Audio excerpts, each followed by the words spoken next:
Before watching the video, don't forget to subscribe the channel and enable bell notification to never miss an update from us. Hello everyone, good morning. This is Sharma, your current affairs and banking awareness faculty on Entri platform, and in this video we are going to talk about all the major news events that have taken place in the past days.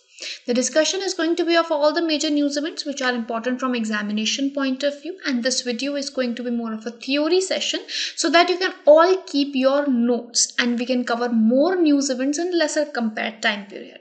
For those who want to practice questions, for them we have free live quiz on Entri app. You can download app from the link which is provided below.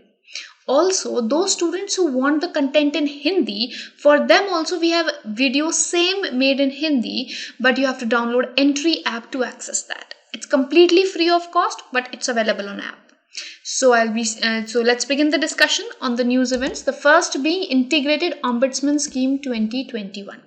So the Ombudsman Scheme of Reserve Bank of India, it's a grievance redressal mechanism which was framed by Reserve Bank of India for the banking sector and keeping the banking sector into the line and under the regulations. So there have been certain amendments which have been made, and that is the new scheme which has integrated the existing three ombudsman schemes, which were Banking Ombudsman Scheme 2006, Ombudsman Scheme for Non-Banking Financial Companies NBFCs 2018, and Ombudsman Scheme for Digital Transactions 2019. These three schemes have been integrated into the new scheme of Integrated Ombudsman Scheme 2021. Now, integration is basically a step forward towards the One Nation One Ombudsman concept or approach which is being taken by Reserve Bank of India, and basically to make the jurisdiction neutral. Also, according to this integrated scheme, non-scheduled primary cooperative banks with a deposit size of 50 crore and above have been brought into the ambit of Integrated Ombudsman Scheme 2021.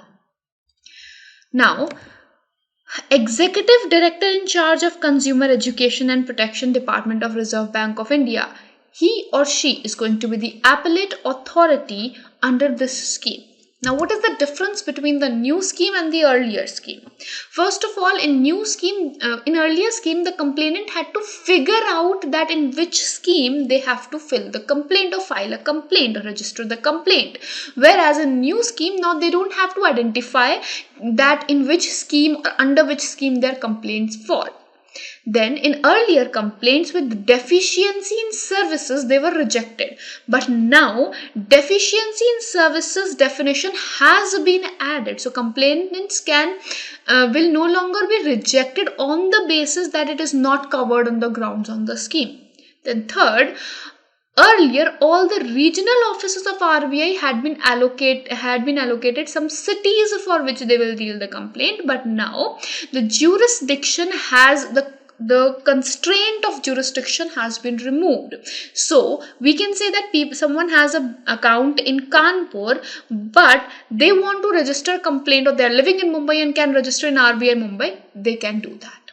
Right? So the concept of jurisdiction restriction has been removed. And also, earlier there was no centralized receipt and processing center.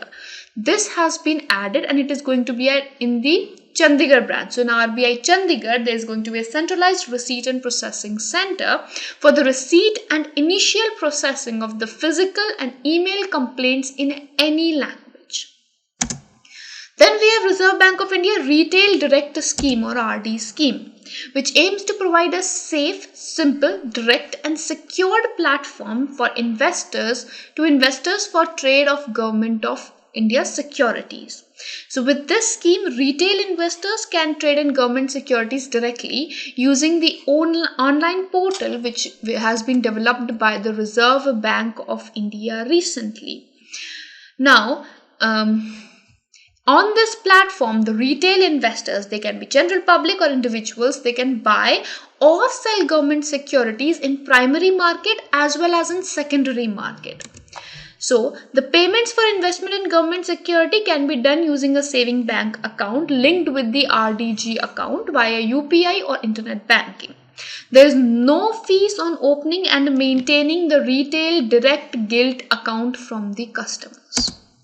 Retail direct gilt account, that is RDG account. To trade in government securities, they have to open a RDG account with Reserve Bank of India so that they can make investments in government securities. Now, in primary issuance of government securities, investors can place bid as per their non-competitive scheme for participation in primary auction of government securities and procedural guidelines of SGB.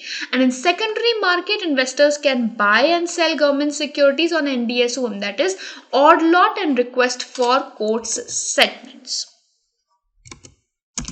Then a few one-liners. President Ram Nath Kovind ji has conferred the Nepal Army Chief, General Prabhu Ram Sharma ji, with honorary rank of General of Indian Army.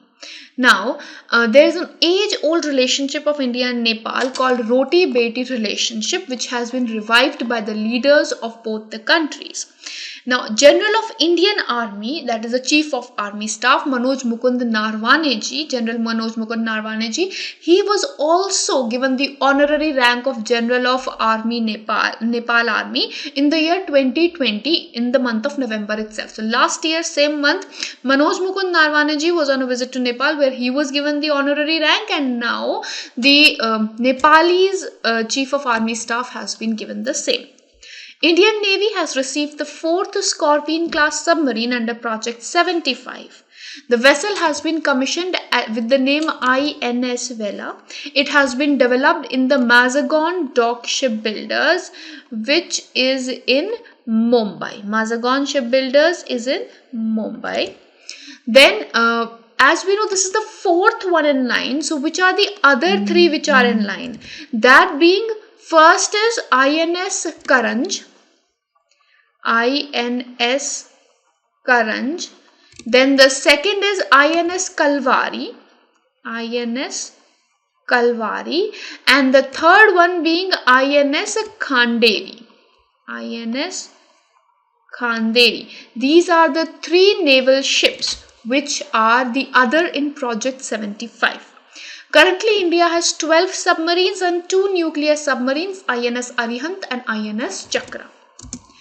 World Bank and Inland Water Transport Department of Assam, they have signed a Memorandum of Understanding or MOU for 770 crore loan to improve their river transportation, on which 80% is going to be 80% of the loan will be paid off by central government, whereas state government will be bearing the remaining 20% of it. Then we have navies of India and France who are carrying out the 6th edition of Exercise Shakti 2021 from November 15 to 26 in Fréjus, France. Now, India and France have all the 3 types of exercise, that is Army, Air Force and Maritime exercise. Army exercises with the name that we have just seen, that is Shakti. Then we have air exercise, that is with the name Garud, and then we have maritime exercise with the name Varun. These are the 3 exercises between India and France. A book with the title Sunrise over Ayodhya has been written by Salman Khurshid ji and has been recently released, and it is based on the 2019 Supreme Court verdict on construction of Ram Temple in the disputed area in Ayodhya. Then a book with the title Nehru, The Debates That Defined India, co-authored by Tripur Daman Singh and Adil Hussain. This has been released, which mentions the political journey of Jawaharlal Nehru from being elected as Congress president to various other important aspects of his life. Then we have Professor Bimal Patel of India, who has been elected to International Law Commission for a period of 5 years starting 1st of January 2023. International Law Commission has a total of 34 members, and one of them is going to be from India. The term period is always 5 years. Satyanarayan Pradhan ji has been appointed as Director General of Narcotics Control Bureau on deputation basis till the date of his superannuation on 31st of August 2024 or until the further orders are in line. Then we have Spanish-German actor Daniel Brühl, who has been named as Goodwill Ambassador for United Nations World Food Programme. Children's footwear brand Plateau has announced appointment of the celebrated Indian cricketer Rahul Dravidas as its brand ambassador as well as the mentor to reach the world with this company has been started in the year 2020 in the month of March, and it was started by Ravi Kalyali, Sara Kilgore and Pawan Kreti ji. NPCI Bharat Bill Pay Limited has entered into partnership with ICICI Prudential Life Insurance to offer click pay facilities to insurers customers recently. Now, NPCI we all know is a subsidiary of NPCI Bharat Bill Pay is a subsidiary of NPCI. And then we have Bharat Pay, which has launched world's first merchant shareholding program MSP, which is worth $100 million. In this, Bharat Pay will offer the merchant partners and customers an opportunity to purchase Bharat Pay's equity share. So it's basically a merchant partner community that they are preparing. 32nd edition of India-Thailand coordinated patrol, that is Indo-Thal CORPAT, was conducted to enhance the maritime security and maritime links between India and Thailand. And in this, from India, we had INS Karmuk, which was present. The tripartite partnership between Bajaj Allianz Life Insurance and India Post Payments Bank and Department of Posts has taken place recently to launch 2 insurance products in rural parts of India. So Bajaj Allianz is going to offer term and annuity products to the people using their network, and their main purpose is to support the weak, unbanked and underserved sections of the community. Statue of Rani Lakshmi Bai was inaugurated by Union Minister of Housing and Urban Affairs and Petroleum and Natural Gas Hardeep Singh Puri ji at Maharani Lakshmi Bai College for Women, Bhiwani, Rohila in Hisar, Haryana recently. Then we have an RBI which has removed restrictions which were imposed on credit card issuer Diners Club International. This was imposed on 23rd of April 2021, where they were not allowed to onboard any new customers, and now this restriction has been removed. Women's cricket will be making its debut at Commonwealth Games with T20 format. The first matches for Birmingham 2022 Commonwealth Games are announced, and India is going to play with Australia at the 2022 Commonwealth Games on 29th of July, and final match is going to be on 7th of August. The government of Maharashtra has signed an MOU with Indian arm of USA-based Rocky Mountain Institute, and this MOU was signed to get the technical support for the state's electric vehicle policy. Ministry of Tourism has signed an MOU with Indian Railway Catering and Tourism Corporation or IRCTC to enhance the ongoing efforts by ministry to strengthen the hospitality and the tourism industry of India. So they'll be granting visibility to accommodation units which have self-certified themselves on SATHI, which is System for Assessment, Awareness and Training for Hospitality Industry. The visibility will be granted on the OTA platform. With this, we'll be winding up the session, and I hope this session has been helpful. We'll see you in the next session. Till then, don't forget to like the video, share the video and subscribe to the channel for everyday updates. See you in the next video. Till then, have a great day ahead.